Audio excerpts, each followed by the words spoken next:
Nós vamos para mais uma aula de soteriologia e hoje eu estou com a história da Bíblia numa página só, né? Então, mas eu quero falar da Bíblia a nível de salvação. Então, se vocês conseguirem desenhar isso aqui um dia, sem estar olhando para nada, vocês sabem a Bíblia todinha. Então, a Bíblia toda está resumida aqui nessa página aqui, tá bom? Então, vocês vão ver como foi que Deus instituiu um caminho para a revitalização e para a salvação daquilo que havia se perdido. Como foi que Deus, na sua excelência, na sua paciência, se tem uma pessoa paciente, não é Deus, é Deus. É por isso que Ele pede para a gente ser paciente, né? Na sua paciência, Ele foi esperando o tempo certo e o tempo correto. Por isso que de uma forma fantástica Ele fala no livro de Eclesiastes que existe o tempo certo para todas as coisas debaixo do céu.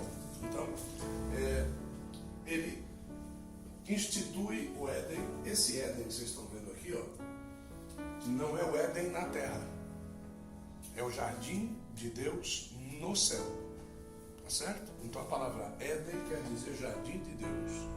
Então lá no céu, no pé do monte de Deus, nós tínhamos lá um jardim lindo, em que Deus era o jardineiro, e Ele resolve instituir este Éden.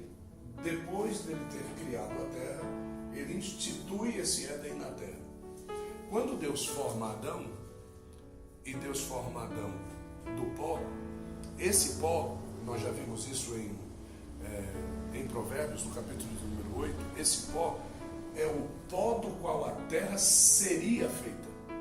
Não é o pó da terra feita, é o pó do qual a terra seria feita. E o homem então é instituído, e no Éden de Deus ele é colocado na terra. Então no Éden de Deus ele é colocado na terra, e a gente vê aqui que esta colocação aqui, ela só acontece aqui porque o homem pecou.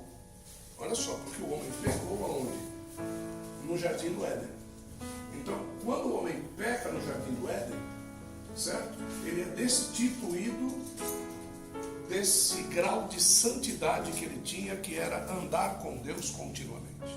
Então, isso é que nós chamamos do quê? De graça, né? Então, isso é que nós aqui, a gente tem a condição de chamar aqui de graça. E que esta graça foi perdida por causa do pecado, tá bom? Então esta graça, ela foi perdida por causa do pecado cometido por Adão e Eva. Aí o que ocorre? O Éden estava instituído na terra, entre os rios Tigre e Eufrates, lá na Ásia, tá certo? Então entre o rio Tigre e o Eufrates, esse era o lugar, ali na bacia mesopotâmica, ali nesse lugar, é que era o lugar onde o Éden, com Adão e Eva, havia sido instituído por Deus. Então existia comunhão, existia tudo. Nesse Éden existia a árvore da vida, a árvore do conhecimento do bem e do mal, tudo isso aqui instituído aqui na terra. Dessa condição aqui, com o pecado, Deus então faz o quê? Deus retira o homem do jardim do Éden, coloca o homem para habitar na terra, porque até esse momento do pecado, não havia motivo para que o homem saísse da presença de Deus e fosse habitar na terra. Entende? Então, se eu tenho tudo o que eu preciso num jardim, num lugar que está totalmente sobre o meu governo, e eu tenho comunhão com Deus, e todos os dias eu vou conversar com Deus, se tudo aquilo dentro daquele lugar ali está tranquilo, está sossegado, está tudo sob a coordenação, está tudo em obediência, tudo coopera para o meu bem, porque eu amo a Deus, aquele negócio todo, então automaticamente eu não tenho motivo. Quando eu peco, entende? Esse lugar aqui já não serve mais para mim, certo? Então não é que não serve para mim, Deus não vai me querer aqui. Por quê? Porque esse lugar é de Deus. Então aonde Deus habita, o pecado não pode habitar. Então o que Deus faz? Deus retira Adão e Eva e coloca-os para fora daquele jardim que era dele. Então Deus, agora, que não tem mais ninguém, por quê? Porque o homem foi contaminado, por causa do pecado. E toda descendência, como o pecado, lembram do verso? Como o pecado entrou no mundo por um homem, entende? A salvação também deverá entrar no mundo por intermédio de um homem. Quem foi o homem? Jesus, entendeu? Então, como o primeiro Adão falhou no intento do quê? No que é que ele falhou? Ele falhou em viver em comunhão com Deus. Quando nós pecamos, nós deixamos de ter comunhão com Deus. Aí nós falhamos, tá certo? O Espírito Santo não falha, nós falhamos. Aí depois que nós falhamos, nós precisamos revitalizar novamente a nossa comunhão com Deus para que Ele outorgue novamente para a nossa vida o Espírito Santo. Por isso que Davi, no Salmo ele diz assim: Senhor, por favor, não afasta de mim o Teu Espírito Santo. Por quê? Porque o Espírito Santo, gente, é o elo de ligação. Ele é o elo que faz a ligação entre o homem e Deus. O Espírito Santo é que nos revela o sacrifício de Cristo na cruz do Calvário. Você pode ter pessoas que conhecem muito, presta bem, você pode ter pessoas que conhecem muito bem isso aqui, ó. A pessoa pode decorar isso aqui. Nós fomos uma vez num curso, acho que na Assembleia de Deus do Bom Retiro, lembra? Aquele curso de memorização que a gente foi lá fazer, que o cara pegava a Bíblia, né? O cara pegava a Bíblia, ele dizia para você aí, me diz aí uma palavra, você dizia, pula 2 palavras de onde você está e me diga a próxima. Você dizia, ele dizia o versículo onde estava aquilo lá que você estava falando. Você consegue entender um cara desse? O cara sabe a Bíblia toda. Aí ele diz assim, escolhe aí um livro da Bíblia, livro tal, capítulo tal. Me diz aí 2 versículos. Aí você diz, do 3 e o 6. Ele dizia os versículos de trás para frente, as palavras de trás para frente. Então ele ia ler aqui, ele dizia assim, julgado te tiver eu, quando eles entre conhecido, farei-me eles contra ódio teu. Ele ia falando sem ler nada, certo? E aí depois ele dizia o versículo de frente para trás de novo, em qualquer lugar da Bíblia, certo? Aí fizemos o curso. Eu queria ser que nem um cara, velho. Não, eu vou fazer esse curso, e aí, aleluia. 6 meses depois a gente fica sabendo, o homem caiu e desviou. Sabia tudinho da Bíblia. Aí, entende? E o que ele vai fazer agora com tudo isso desviado? Do que adianta você saber tudo isso aqui se o elo de ligação, né? Se o cadeado do elo abriu, se a corrente caiu, certo? Então tem coisas que nós precisamos entender o seguinte, aqui ia tudo bem, gente, porque aqui nós estamos nos pés do monte de Deus. Aqui ia tudo bem, aqui nós estamos com Deus vindo até o Éden para ter com Adão todos os dias, certo?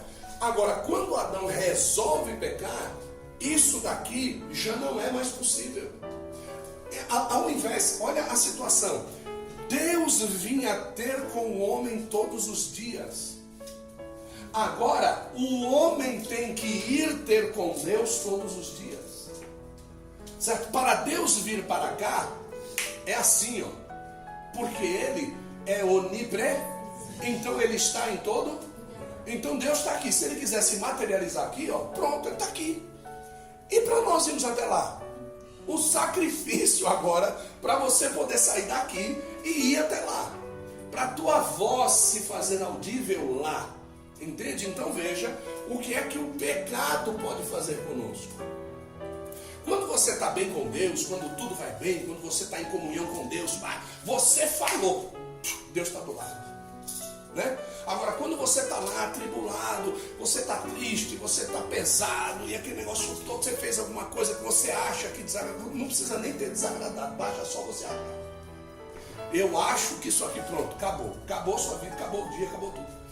Deus às vezes até diz assim, que besta, né, esse negócio aí não tem nada a ver, ele está achando só, mas não adianta, só o fato de você achar já te traz um peso terrível. Imagina se você fizer mesmo o negócio, certo?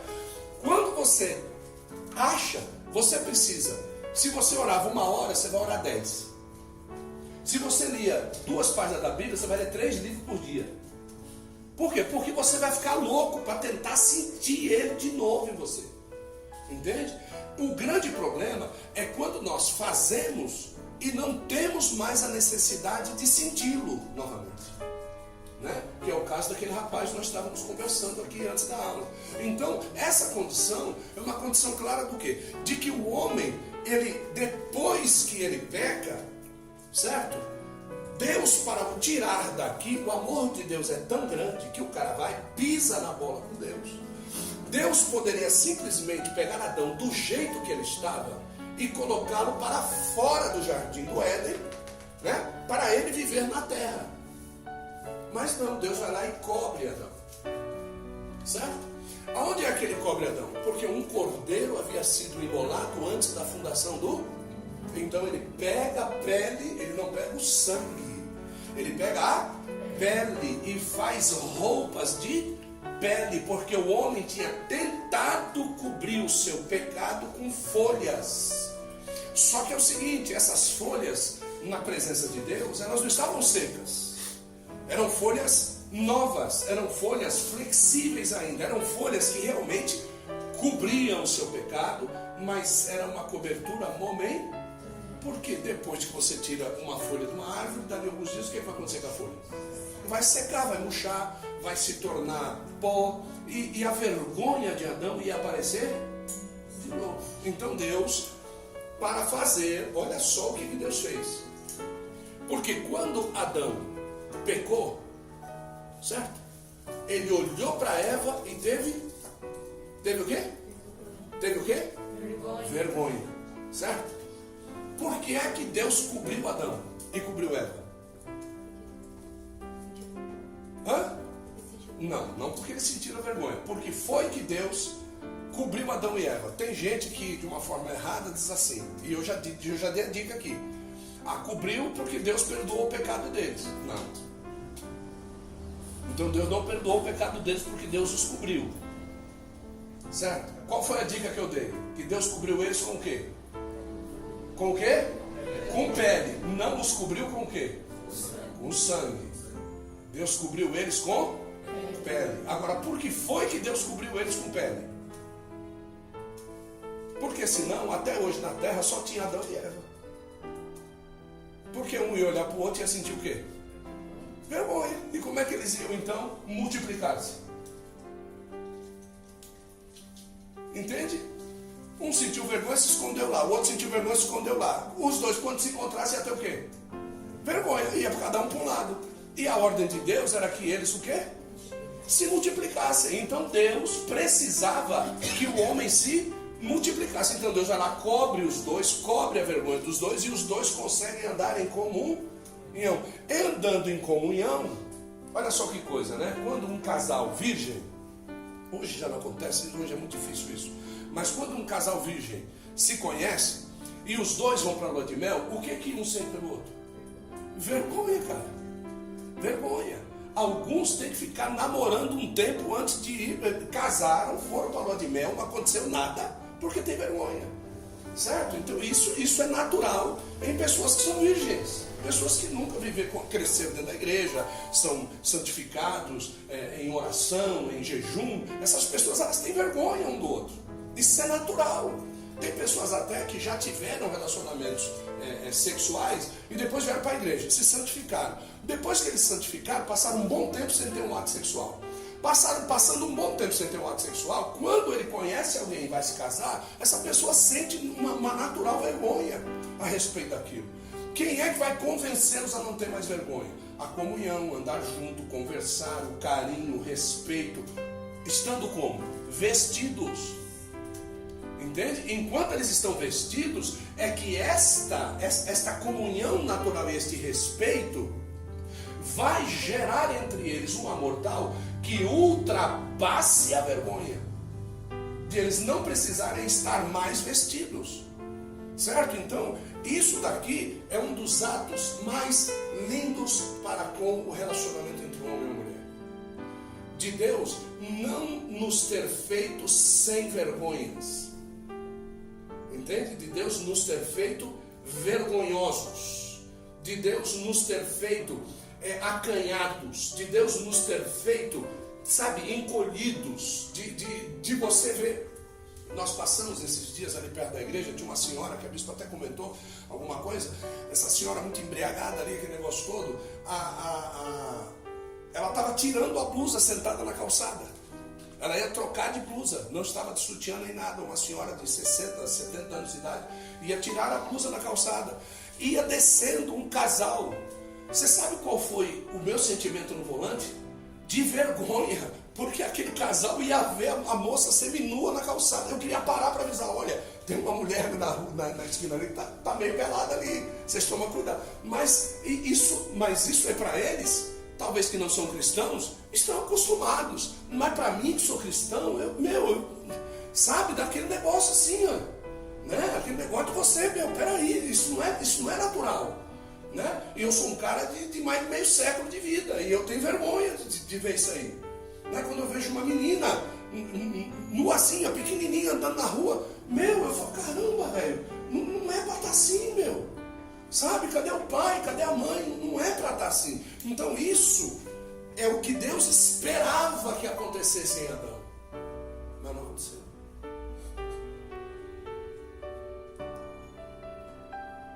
Por isso que nós estamos assim hoje no mundo.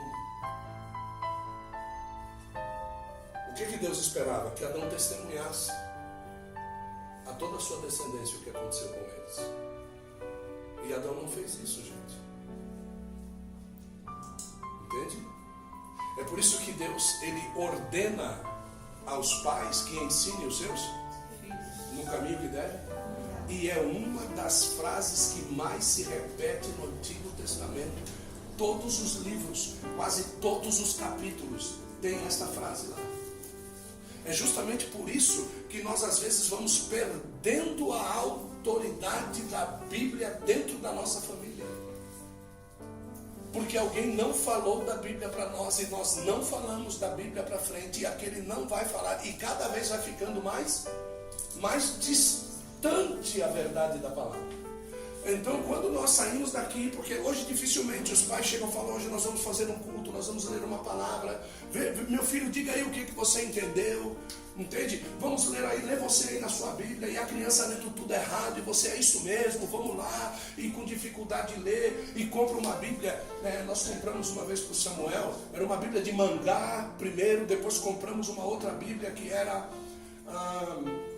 um jogo, que é um jogo de peças, que faz uns robôs com um monte de peças, eu não lembro como é que era, é um jogo, eu já vou lembrar, compramos para ele também. Agora o Samuel tem a Bíblia dele, leva a Bíblia dele para a igreja, participa da escola dominical. Hoje o Samuel é uma bênção, é uma criança, mas já é uma bênção. Então quando eu olho para o processo, eu sei que é verdade.